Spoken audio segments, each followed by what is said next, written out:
Hello everyone, আমি পায়েল। আমার নতুন একটি ভিডিওতে সবাইকে এত এত ভালোবাসা। আশা করি আপনারা সবাই খুব ভালো আছেন আর আমরাও কিন্তু বেশ ভালো আছি। আজকে শুক্রবার, ঘড়িতে সময় এখন সকাল 7টা মতো। ওয়ার্ক প্লেসে বের হব, ওই জন্য একটু আগেই ঘুম থেকে উঠেছি। আর আজকের ওয়েদার দেখেছেন কেমন খটখটে রোদ্দুর। ফোনের ওয়েদার চেক করে দেখলাম আজকে প্রচণ্ড গরম পড়বে দুপুরবেলায়।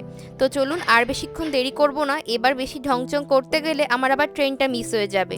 শুধুমাত্র বের হবার আগে এই ব্যালকনির গাছগুলোতে একটু জল দিয়ে যায়। সারাদিনের এত বড় লম্বা সময়ের মাঝখানে যদি এদেরকে একটুও সময় না দিই, আমার দিনটাই যেন ভালো যায় না। গাছের পাতাগুলোকে ছুঁয়ে দেখলে, গাছের পাতায় জলের ছেটা দেখলে আমার যে কি ভালো লাগে। বাজার থেকে কিনে আনা লঙ্কা গাছটার বৃদ্ধি ভীষণ দ্রুত হচ্ছে। তো চলুন এবার ওয়ার্ক প্লেসে বের হই, ফিরে এসে দেখা হচ্ছে আবার বিকালবেলায়।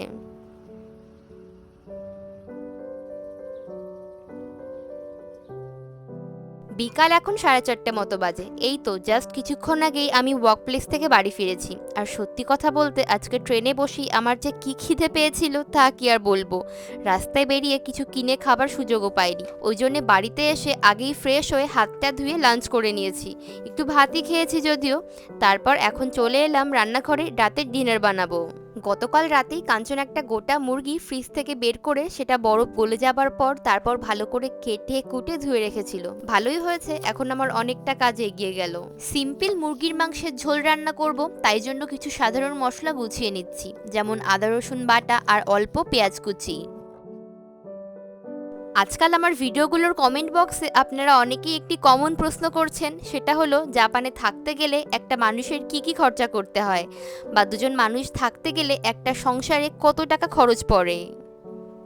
এখন তাহলে চলুন রাতের ডিনার বানাই, আর সেই সাথে আপনাদেরকে শেয়ার করি দুজন মানুষের জাপানে থাকাকালীন খুবই সাধারণভাবে লাইফস্টাইল মেনটেন করলে এক মাসে কত টাকা খরচ হয়। আদা আর রসুনগুলোকে আমি ছোট ছোট টুকরো করে কেটে নিয়েছি, এতে বাটাবাটি করার সময় বেশ সুবিধা হবে।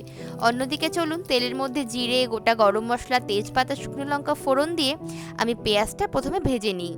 আমাদের মতো যারা বা যাদের মতো আমরা অন্য দেশ থেকে জাপানে এসে বসবাস করছি এবং যাদের কাছে নিজস্ব বাড়ি বা অ্যাপার্টমেন্ট নেই এদেশে, তারা হয়তো আমার একটি কথার সঙ্গে অনেকেই একমত হবেন। সেটি হলো জাপানে সংসার খরচের সব থেকে বেশি অংশ জুড়ে যে খরচটি রয়েছে সেটি হলো বাড়ি ভাড়া। জাপানে মূলত শহরের তুলনায় গ্রামে ঘর ভাড়া অনেকটাই কম।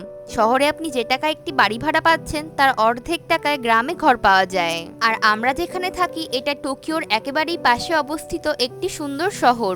এদেশে মূলত নন ফার্নিশ থেকে শুরু করে ফুল ফার্নিশ দুরকম ঘরই ভাড়া পাওয়া যায়, আবার ইন্ডিভিজুয়াল হাউস থেকে শুরু করে আমাদের মতন এইরকম অ্যাপার্টমেন্টও ভাড়া পাওয়া যায়। আমাদের বাড়ির যত আসবাবপত্র রয়েছে তা সবটাই আমাদের নিজেদের কেনা, শুধুমাত্র যে এয়ার কন্ডিশন বা এসিটা রয়েছে সেটা এই ঘরে আগে থেকেই ছিল।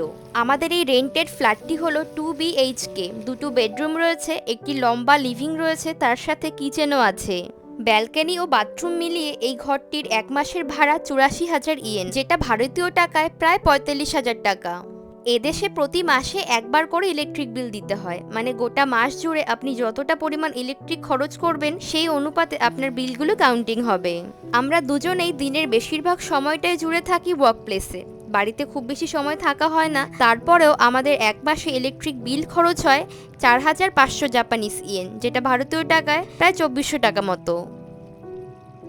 মাংসটা বেশ কষা কষা হয়ে আসার পর আমি এখন আলুর টুকরোগুলো দিয়ে দিচ্ছি, তবে আলুগুলো একটু ভেজে দিলে বেশি ভালো লাগতো, সেটা ভুলেই গিয়েছিলাম, তাই জন্য এখন কাঁচা কাঁচাই দিয়ে দিচ্ছি। এই যে গ্রীষ্মকাল আসছে তাই জন্য ভালোই এখন আমরা টুকটাক দেশীয় সবজি পাবো, গরম চলে গেলে আবার যা তাই। আলুগুলো মোটামুটি সিদ্ধ হয়ে গেছে, এখন আমি ঝোল হিসাবে ঢেলে দিলাম পরিমাণ মতো গরম জল। জাপানে অনেকগুলি গ্যাস কোম্পানি রয়েছে, তাদের মধ্যে সব কোম্পানিগুলির একই রকম পলিসি হলেও বিলের ক্ষেত্রে কিছুটা আপ ডাউন লক্ষ্য করা যায়। আগে আমরা ছিলাম নিচি গ্যাসে, এখন আমরা শিফট করেছি টোকিও গ্যাসে। টোকিও গ্যাস কোম্পানিতে আসার পর আমাদের এক মাসে খরচ পড়ে 3,500 জাপানিজ ইয়েন, যেটা ভারতীয় টাকায় প্রায় 1,900 টাকার মতো। ঝোলটা অনেকটা শুকিয়ে এসছে আর মাংসগুলো বেশ ভালো মতো রান্না হয়ে গিয়েছে। চারপাশটা এখন ভালো করে মুছে নিচ্ছি একটা টিস্যুর সাহায্যে। শুধু নামানোর আগে অল্প একটু ছড়িয়ে দিলাম উপর থেকে মিট মশলা। এছাড়াও জলের বিল আমাদের 2 মাসে একবার আসে। 2 মাসে মোটামুটি আপনি যতটা যা জল খরচ করবেন সেই মতো আপনার বাড়িতে বিল আসবে। মোটামুটি আমাদের 2 মাসে ধরুন 5,000 জাপানিজ ইয়েনের মতো খরচ হয় জল খরচ, যেটা ইন্ডিয়ান রুপিতে দাঁড়ায় 2,700 টাকার মতো। অন্যদিকে আমি শাকগুলোকে ভালো করে ধুয়ে নিয়ে যতটা সম্ভব পেরেছি কুচি কুচি করে কেটে নিলাম। লাল শাকের মধ্যে পোস্ত অথবা বাদাম ভাজা দিলে কিন্তু খেতে বেশ লাগে, তবে আজকে পোস্ত নয়, আমি দেব বাদাম ভাজা। এরপর যে খরচটি আসে সেটি হলো বাড়ির ওয়াইফাই এবং আমাদের দুজনের ফোন বিল। 1 মাসের আনলিমিটেড ওয়াইফাই ব্যবহার করি আমরা, বিল আসে 5,000 জাপানিজ ইয়েন, যেটা ভারতীয় টাকায় প্রায় 2600 টাকার মতো। আর দুজনের ফোন বিল সেটা আসে 10,000 জাপানিজ ইয়েন, যেটা রুপিতে কনভার্ট করলে দাঁড়ায় 5,400 আইএনআর। এরপর আসে দুজনের গোটা মাসের খাবার দাবারের খরচ। খুবই সাধারণভাবে জীবনযাপন আমরা করি, তো আমাদের 1 মাসে খাবার খরচ হয় 75,000 জাপানিজ ইয়েন, যেটা আমাদের দেশীয় টাকায় হিসাব করলে দাঁড়াচ্ছে 40,000 টাকার মতো। অল্প পেঁয়াজ আর বেশ খানিকটা রসুন থেতো করে নিয়েছিলাম, সেটাকে আমি ভালো করে তেলের মধ্যে ভেজে নিয়েছি। এখন এই কুচি করে রাখা লাল শাকগুলো ওপর থেকে দিয়ে অল্প নুন আর সামান্য হলুদ দিয়ে ভেজে নেব। কিছু চেরা কাঁচা লঙ্কাও দিয়েছিলাম, আর শাকটা এখন অনেকটাই নরম হয়ে গেছে, এই জন্য ওপর থেকে ছড়িয়ে দিলাম ভেজে রাখা চীনাবাদাম। এদিকে রান্নাবান্না শেষ করে আমি কিচেনটা ভালো করে পরিষ্কার করে নিয়েছি। আর এখন জানেন তো, রোদ্দুর কিন্তু বেশ অনেকটা বেলা পর্যন্তই থাকে। ঘড়িতে এখন সময় 6:45 মতো, কাঞ্চনের আসতে এখনো আধা ঘন্টা মতো। তবে আমার অনেকটাই খিদে পেয়ে গিয়েছে, তাই আমি আমার নিজের খাবারটা গুছিয়ে নিচ্ছি। আমি বা কাঞ্চন, আমরা দুজনেই এটাই চেষ্টা করি যাতে আমাদের জীবনযাপনের মান একই সমান্তরাল রেখায় চালানো যায়, যাতে অন্যরকম কোনো পরিস্থিতিতে জীবনের গতিপথ বদলে গেলে আমাদের দুজনকে খুব একটা পরিস্থিতির শিকার না হতে হয়। তো চলুন, রাতের ডিনারটা আমি এখন একা একাই করে নিই, আর আজকের ভিডিওটা এখানেই শেষ করছি।